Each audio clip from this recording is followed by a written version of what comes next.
Yung kanakanaan mong kaibigan nandyan na naman. Paul. I have such great news. After all your schedules here, we could go to New York. What?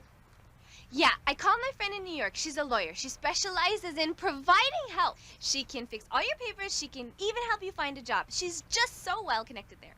New York? Wow. It's just like a dream. Yeah, you should at least give it a chance. I mean, imagine all of the things we could do there. So, I know. what do you think? Well, New York, here we come. Yes! Woo! I'm so excited. Oh my gosh, you'll have Yeah. no regrets. Promise. Okay? Yes. Oh my gosh, in New York you'll see the Big Apple and everything. The Okay, Big all I have to Apple. do is call my friend and arrange everything. O ano, Ligaya? Ready ka na ba? Mag-video na tayo. Oh. Teka muna. Ano ibig sabihin nito? Ba't ka naging pakay? Saan ka pupunta? Sa Pilipinas. Uwi na ako. Ayoko na. Gusto ko na makita pamilya ko. Ligaya, alam ko ako naging sa inyo dito sa Amerika, pero hindi mo pwedeng gawin to. Kailangan tapusin natin to. Ayoko na. Eh, bakit ayaw mo na? Eh, ikaw nga itong gusto-gusto mo dati pumunta dito sa Amerika, tapos ngayon bigla-bigla ayaw mo na? Hindi pala ako bagay dito eh. Hindi naman yan ang rason kung bakit ka nagkakaganyan eh. Di ba si Paul? Hindi ah. Kala mo lang yun. Nange-etching ka pa eh, nakikita ko. Buti ka pa, alam mo. Ako kasi hindi ko alam kung anong iniisip ko eh. Joey.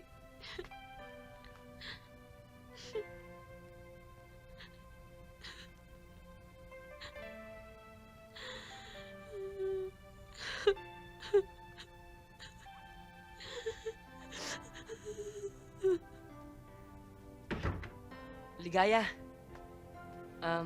May gusto sana ako sabihin sa'yo eh. Kailangan ka na ata ni Joey eh. O sige, sandali lang ah.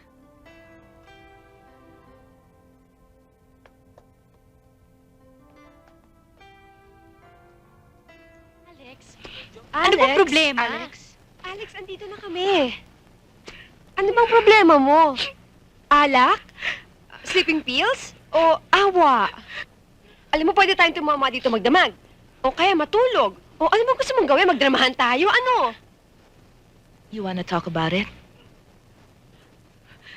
I got fired. Wala na akong trabaho. Hindi pa gunawang mundo, no? Fired? Yun lang? Anong yun lang? Nawalan siya ng trabaho, Hedy. Alex, noon, ang dami-daming publications na gustong pumirate sa'yo. Ikaw lang naman kasi ito natataranta sa pagtatrabaho dyan sa Bell Publishing na yan eh. Bukas na bukas, ako na mismo magbo-broadcast na pwede ka na nilang i-hire. Will you please? My getting fired is not the main reason kung bakit ako depressed. For once, sumeryoso ka naman. Trabahong nawala sa kanya, hindi lang takong ng sapatos, no? So, kung hindi yun ang ini-emote mo, ano? Niloko ako. I was totally deceived. Hindi ka pinasweldo? Hedy? Niloko ka? Nino? Si Enrique, he made a complete out of me. I thought he loved me. He promised me so many things. Akala ko, seryoso siya. Tapos, ito, his wife fired me. Alex, yung mga lalaki, kahit buwan ipapagift wrap para sa'yo. Tumihaya ka lang, ano? Hedy, ano ba? Alam niyo ang problema nating apat? Tsikahan tayo ng tsikahan, pero may kanya-kanya pala tayong tinatagong kabulukan. Kung hindi pa dumating ang problemang yan, hindi pa namin malalaman na karelasyon mo pala ang asawa ng boss mo. Swerte ko, hindi ko magiging problema ang mga lalaki. Hedy, huwag kang magsalita ng tapos. Pwes, tinatapos ko na. Dahil burado na sa buhay ko ang mga lalaki. Hedy, you're talking like you're some kind of a man-hater. At hindi ko ma-imagine na isa kang man-hater. Hindi ako man-hater. Dahil kung man-hater ako, hindi ko na sana pinangarap ang maging lalaki. My God, Hedy. What do you mean by that?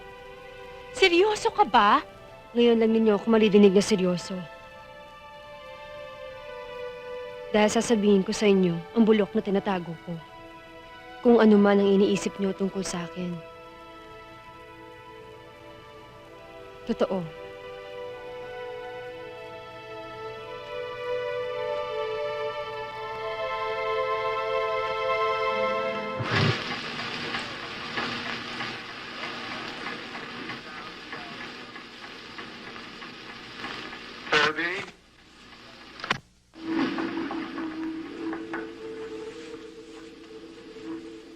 Saling?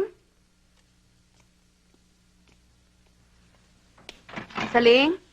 Ma'am, good Oh. evening. Kanina pa ba dumating ang kuya mo? Ngayon lang po. Kumain na ba? Hintay daw po kayo eh. Ano ba niluluto ni Upeng?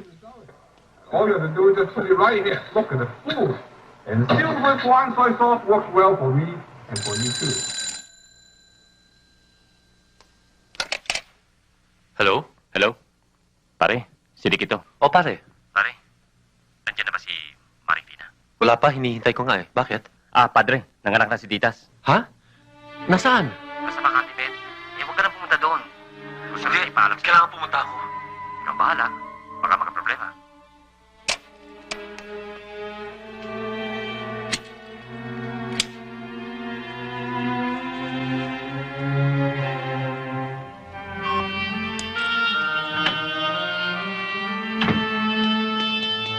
Hi, darling. Kanina ka pa? Kararating ko lang. Ikaw, Kanina pa? dinner is almost ready. Babalik muna ako sa office. Sa ganitong oras? May abangan akong importanteng telex.